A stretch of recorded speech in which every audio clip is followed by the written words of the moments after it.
cette histoire de Dieudonné, je vais vous rafraîchir la mémoire. C'était en 2002 ou 2003. Il avait fait un sketch qui était tout simplement antisioniste. Voilà. C'est-à-dire, il s'est moqué d'un colon. Voilà. D'un colon sioniste. Et il y avait de quoi s'offusquer et contester. Après tout, un colon, c'est un colon. Voilà. Là où il est, c'est un colon. Vous avez vu les colons israéliens, par exemple, en Palestine. Les mecs, ils s'amènent avec leurs bouquins, leurs torches-tues, là. Ils arrivent dans le désert. Tiens, viens, Mokhtar, tu peux venir, s'il te plaît? Parce que je voulais te... Tu as vu? Tu connais ou pas? Non, mais la page 15, tu l'as lu ou pas? Oui, c'est pour ça, je voulais que te le montrer. Regarde. Alors, eh ben, ah oui, si tu ne lis pas l'hébreu, alors, hein? Eh ben, c'est-à-dire que de là jusque là, c'est chez moi, là.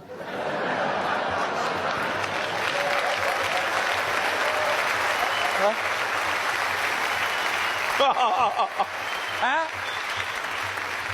Ah ouais, c'est pour ça qu'on a commencé les travaux avec les bulldozers, parce que regarde. Et puis c'est signé, je veux dire, tu vois, il y a le... Ah ben il y a tout le monde, hein. C'est Abraham, je veux dire, il y a c'est Moïse, il y a toute l'équipe, hein. Sharon qui a fait la dernière page, je crois, enfin bon. Tous les gens compétents, hein? Alors Mokhtar, il peut voir quand même. Montre. C'est bizarre, c'est quelle édition, ça? Non, ça fait 500 ans qu'on a, j'ai pas encore vu. Non mais c'est incroyable, si t'es pas dans le délire, je veux dire, ça va être choquant, hein. Non, calme-toi. Oh. Là, il a touché quelque chose de très très important et de très sensible. Je veux dire, ça c'est comme on dit, disons vulgairement, pas touche. Ça, il a touché vraiment au sacré. Toucher au sionisme, c'est sacré en France. Donc, ils ont rigolé ce soir-là, parce qu'ils ne se sont pas rendus compte. Mais les Sayanim, c'était un vendredi soir ou un samedi soir. Mais les Sayanim, tout de suite, se sont mis à l'œuvre. Et c'est quoi? Le mercredi suivant, il devait faire un spectacle à Lyon. Il a été annulé. Qui l'a annulé? Ça veut dire tous les Sayanim qui sont aux manettes. Vous savez, ils sont très nombreux dans le monde du cinéma, dans le monde du spectacle. C'est pas la peine qu'ils dominent partout. Mais il suffit qu'il y ait quelques-uns qui actionnent les leviers, les bons leviers. Voilà. Et qui disent, j'annule le spectacle, quel que soit le prix à payer. C'est pas grave. Mais c'était une leçon, il fallait donner une leçon à Dieudonné et l'arrêter tout de suite pour dire le message suivant aux autres. Attention, on peut rire de tout, sauf de ça. Le sionisme, il n'est pas question. Voilà. On n'a pas poursuivi Dieudonné en justice pour dire ce sketch est ceci ou cela et on va attendre le résultat du sketch, le résultat du jugement. Non. Tout de suite après, 3 jours après, et c'était en cascade. Ça veut dire que, vous savez, encore une fois, c'est pas le CRIF qui a fait ça. Le CRIF ne peut pas tout faire, mais ce sont les Sayanim. Voilà. C'est pour ça que je me suis intéressé à ce sujet en particulier, des Sayanim, et j'ai écrit un roman qui s'appelle Le Printemps des Sayanim, j'en parlerai tout après. C'est parce que c'est un domaine absolument inconnu. Avant que j'en parle, personne n'a jamais parlé des Sayanim. Le mot même était inconnu, le mot était peut-être tabou, je ne sais pas. En tout cas, on ne l'a jamais utilisé. Alors, il y a une suite à l'affaire Dieudonné, c'est-à-dire que les gens ne connaissent pas véritablement... Enfin, dont les gens ne connaissent pas les tenants et les aboutissants. Et c'est là où comme observateur des médias, j'ai découvert un truc intéressant. L'UEJF, c'est-à-dire l'Union des étudiants juifs de France, et sa filiale SOS Racisme, vous savez bien que SOS Racisme a été créé par des sionistes, par des juifs sionistes. Bon, ça, si vous ne savez pas... bon.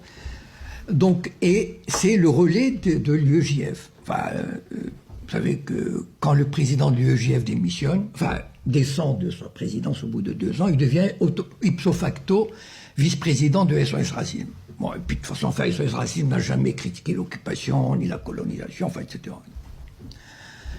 Et donc, les deux, main dans la main, ils ont créé ce qu'on appelle Rire contre le racisme. Peut-être que vous avez vu ça Ça passe sur France 2, une fois par an, au mois d'octobre à peu près, je crois.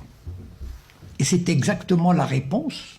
Moi, j'ai suivi, je sais, j'ai entendu l'interview du président de l'UEJF. C'était une réponse à Dieudonné. C'est-à-dire, nous, vous allez voir, nous, on va rire, mais sans parler de politique, d'occupation, toutes ces choses qui fâchent. Nous, on va rire contre le racisme, voilà. Donc, on va inviter des beurs qui connaissent la règle du jeu, par exemple, enfin bon, les collabeurs, comme on les appelle. Donc, ils viennent, on leur dit, voilà, on loue le Zénith. Évidemment, ils ont des moyens. Vous savez, ces gens-là, ils frappent à, comment dire, de la Noé, ils donnent 50 000 euros, enfin 100 000 euros, l'Europe 100 000 euros, etc. Donc, c'est pas un problème. Donc, ils louent le Zénith. Ils vont voir les Sayanim de France 2, ils leur disent on veut passer en prime time. Mais évidemment, bien sûr, donc ils passent en prime time. Et donc les gens ne savent pas ce qu'il y a derrière contre le racisme. C'est ça le problème. Les gens se disent ah tiens, il y a une émission gratuite où on va voir des rigolos qui vont nous faire rire contre le racisme. Et ils rigolent. Bon. Mais le problème, c'est pas ça. Le problème, c'est qu'on rigole, mais sans... les gens qu'on invite, ils savent très bien qu'il y a des lignes rouges. Attention, hein? Sionisme, non, l'occupation, jamais. Donc, pas une... Ah, vous pouvez taper sur les blacks, etc. Bon, ça, les Arabes, etc. Bon, ça, il n'y a pas de problème. Mais, ils connaissent les règles du jeu. Elles sont tacites. Il n'y a pas de problème. Il n'y a pas de souci. Et on va faire... Et voilà comment on poursuit comment dire, c'est presque une démobilisation des esprits concernant la question israélienne.